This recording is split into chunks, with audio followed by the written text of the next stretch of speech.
Tayo.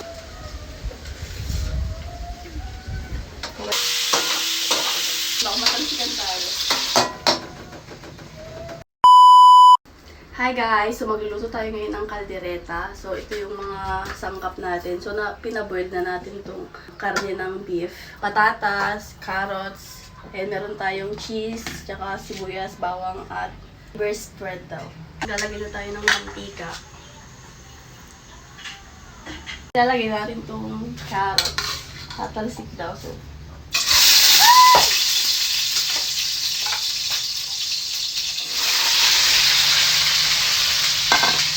daan-daan baka matalsikan tayo.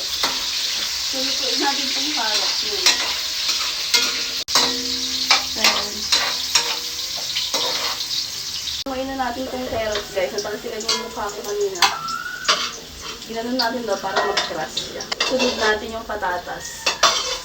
Layo tayo kasi baka matalsikan tayo. So next itong patatas. Ganun rin. Same. Yan gawin natin. Ay! Matalsikan ako.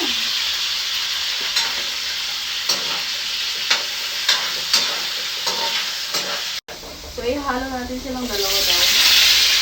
Lagyan natin ng asin.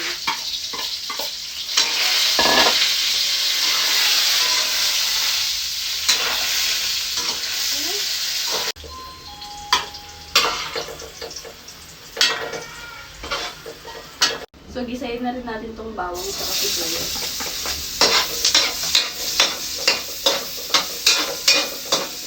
Ilagay na natin itong dahon, laurel, ang bawango. Silalagay na natin itong beef.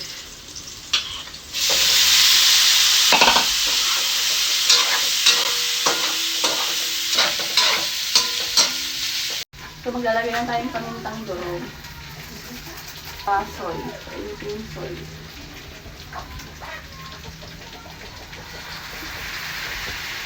Saluin natin.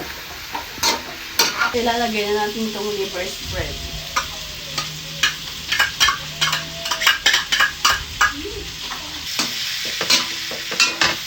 Lagyan na natin itong tomato sauce.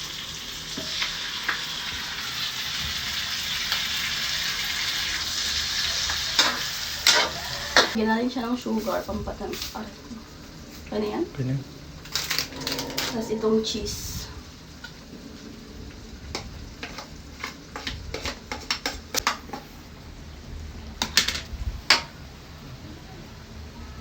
So, ilalagay na natin itong mga gulay. Tapos malapit na siya.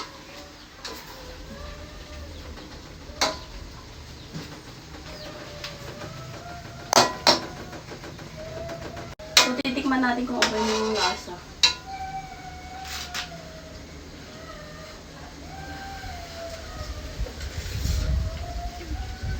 Okay na siya. Titikman natin itong mga gulay. Yan. Kuha tayo. Tsaka karne. Tsaka itong carrots. Tikman natin.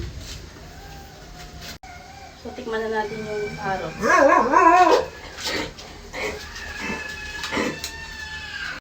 Tsaka itong patatas.